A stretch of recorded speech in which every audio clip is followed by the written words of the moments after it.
भाइयों और बहनों, जो देश इनोवेशन में आगे होते हैं वही दुनिया के सबसे विकसित राष्ट्र बनते हैं। अगर हम अपने देश को सबसे उन्नत और शक्तिशाली बनाना चाहते हैं तो हमें इनोवेशन, रिसर्च और डेवलपमेंट को बढ़ावा देना होगा। इनोवेशन और अनुसंधान ही प्रगति की कुंजी है। मैं आपसे कह रहा हूं, मंगल ग्रह पर क्या जीवन की संभावनाएं हैं? क्या हम इसे रहने योग्य बना सकते हैं? इसे रहने योग्य बनाने के लिए, डिसरप्टिव टेक्नोलॉजी के आविष्कार के लिए हमें एक सामूहिक प्रयास करना होगा। भारतीय अंतरिक्ष अनुसंधान संगठन यानी इसरो अपने दूसरे मंगल मिशन की योजना बना रहा है, जिसे मंगलयान 2 या मार्स लैंडर मिशन के नाम से जाना जाता है। इस मिशन का उद्देश्य मंगल ग्रह की सतह पर एक लैंडर और रोवर को उतारना है, जो भारत की अंतर्ग्रहीय खोजों में एक महत्वपूर्ण प्रगति को दर्शाता है। लैंडर, रोवर और स्काई क्रेन तथा सुपरसोनिक पैराशूट जैसी सहायक तकनीकों के विकास की जटिलता को देखते हुए प्रक्षेपण की समय सीमा को संशोधित किया गया है। वर्तमान अनुमान के अनुसार यह मिशन 2026 से पहले नहीं भेजा जाएगा और कुछ आकलनों में 2031 के आसपास लैंडिंग की संभावना जताई गई है।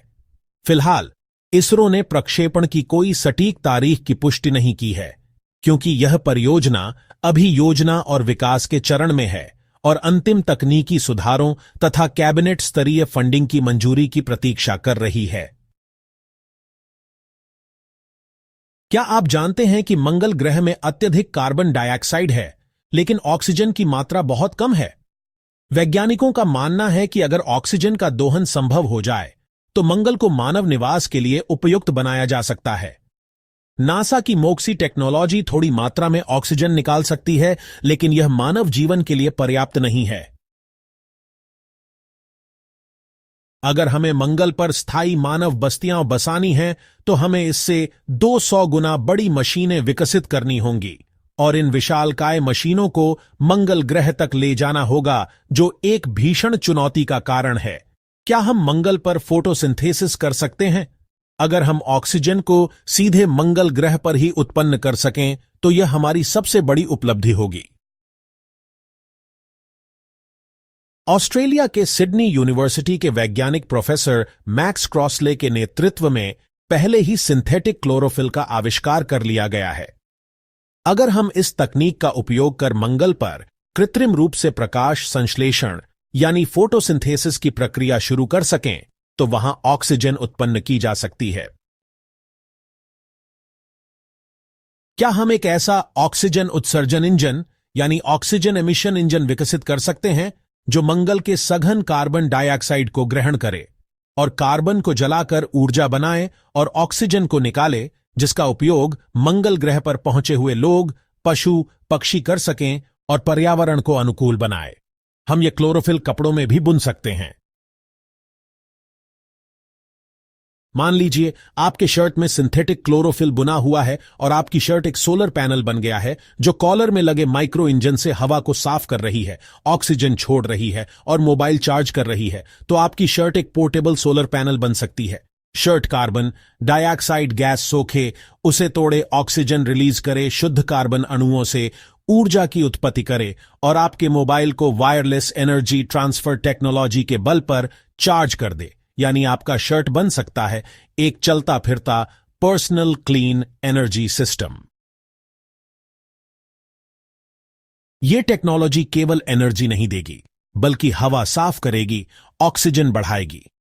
यह इंजन प्लांट लाइक एक्शन यानी पादप क्रिया कर सकती है, तो इस पादप क्रिया से पादप पदार्थ के सृजन की कल्पना की जा सकती है, जो मानव जीवन के लिए खाद्य पदार्थ हो सकता है। इस तरह मंगल ग्रह पर ऑक्सीजन एमिशन इंजन हमारे लिए ऑक्सीजन, ऊर्जा और खाद्य पदार्थ की समस्या को समाप्त कर सकता है और मंगल ग्रह पर नए भारत को बसाने का रास्ता प्रशस्त कर सकता है। हमारे इसरो के वैज्ञानिकों को जी तोड़ कोशिश करनी होगी। इसरो इस लक्ष्य की प्राप्ति के लिए तमाम इंजीनियरिंग कॉलेज के छात्रों को इस उद्देश्य के लिए उनके नए इनोवेटिव आइडिया के लिए आवाहन कर सकता है। अगर यह संभव हुआ तो हम मंगल ग्रह को धरती की तरह रहने योग्य बनाने की दिशा में एक बड़ा कदम उठा सकते हैं। मंगल ग्रह पर बायोडायवर्सिटी का निर्माण एक बड़ी चुनौती है।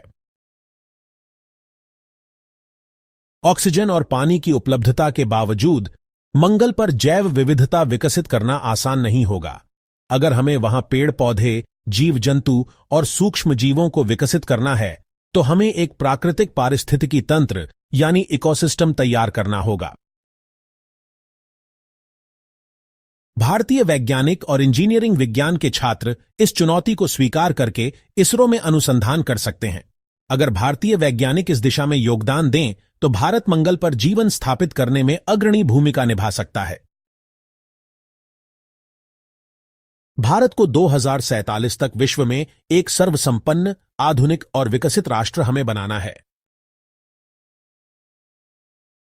हम सबको मंगल ग्रह को बसाने के लक्ष्य के लिए संकल्प करना होगा। हम सबको इस नए और उत्तम उद्देश्य की प्राप्ति के लिए जी जान से काम करना होगा। क्या आप इस चुनौती को स्वीकार करेंगे? अगर भारत मंगल ग्रह पर नया भारत बसाने में सफल रहा तो यहां पर दूसरे देश के नागरिक भी अगर अपने अंतरिक्ष यान से पहुंचेंगे तो उन्हें भी नए भारत की सरकार के छत्र छाया और प्रशासन में रहना हो सकता है। नए भारत में केवल डिस्ट्रिक्ट बनाया जा सकता है जो डिस्ट्रिक्ट प्रशासक के प्रबंधन में चलेगा और केंद्र सरकार के संबंधित मंत्रालय के अधीन काम करेगा। नए भारत में भू प्रबंधन, भू प्रशासन के काम हो सकते हैं, पर यहां भू राजनीति को कोई जगह नहीं दी जा सकती। हमारी पृथ्वी पर हो रहे भू राजनीति ने असंख्य लोगों की जान ली है, बहुत विध्वंसक काम किया है, जान माल का विनाश किया है। यहां पर आने वाले और रहने वाले लोगों के लिए अमलगमेटेड सोसाइटी की स्थापना की जा सकती है। यहां केवल सिविल मैरिज एक्ट लागू हो सकता है और इस एक्ट के तहत अंतरजातीय, अंतरधर्मीय, अंतरभाषाई, अंतर संस्कृति, अंतरदेशीय विवाह को बढ़ावा दिया जा सकता है, जिससे नए भारत में एक समावेशी अमलगमेटेड सोसाइटी का निर्माण हो सके और समाज में प्यार मोहब्बत का माहौल हो सके। यहां मांसाहार की अनुमति नहीं दी जा सकती है, यहां केवल शाकाहार की अनुमति हो सकती है।